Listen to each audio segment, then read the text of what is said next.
Hey everyone, welcome back. So in this video, we're going to be talking about orthographic drawings or orthographic projection. So in these types of drawings, they are engineering drawings. And for orthographic projections, orthographic drawings, they are going to include 3 different views of the same part. Now, these engineering drawings are great, so we can create all 3 views with dimensions to then give to somebody else, and they're able to then make that object or make that part based upon your drawings that you have. So in this example, we're going to be looking at this block here, right? This angle block. So like I mentioned, there are 3 views that make up orthographic drawings. The front view, which is we're going to say this is our front view, so the front view of our block. The top view is like if you're a giant and you're facing down upon the block. And then our right side view, it's always the right side. So you would start out with the front, and then you just rotate it to look like you are looking at your right side. Now, eventually, we're not gonna have a physical block in front of us. We're gonna have to do this in your brain, but for now, just for the visual. So as you see, I have 3 views here for our orthographic drawings. We have our front view here, our top view, and our side view. Now, just for the basics of our video, I didn't put in actual dimensions, but at the bare minimum, you need at least 1 dimension per view, right? So for our front view, you'll typically include your length, which is the longest side of our view or part.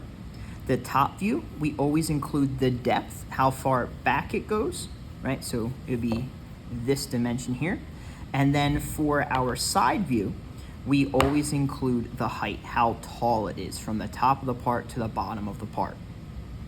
Now, there definitely needs to be way more dimensions for this block, but that is the bare minimum that we put in first. And we always try to, give every view a dimension or 2. You don't want to put all your dimensions on one drawing, just because then it gets very overcrowded. Now, for our holes, like if you have an object with a hole, obviously, right, you see it on our front view, but if we are looking at our top view, we cannot see this hole, right? We can't see that, but that hole still exists. So we have to use our hidden lines for the edges of our hole, and then we use a center line, which is where the center of the hole is. Now, on our front view, we should be dimensioning the diameter of the hole, and we should be dimensioning the location of the hole, and we always dimension to the center of that hole, right? That way, when we go to make this part, we can line up the drill bit with the center of the hole, and it'll be perfectly drilled. We don't have to try and use the bit on like the edge of it. It just makes your life significantly easier. So you'll be dimensioning how far over, so from how far from this line to this line, right, of our center, and then how far up or down, right? So from the center to here. So how far over the hole goes and how far up or down the hole goes.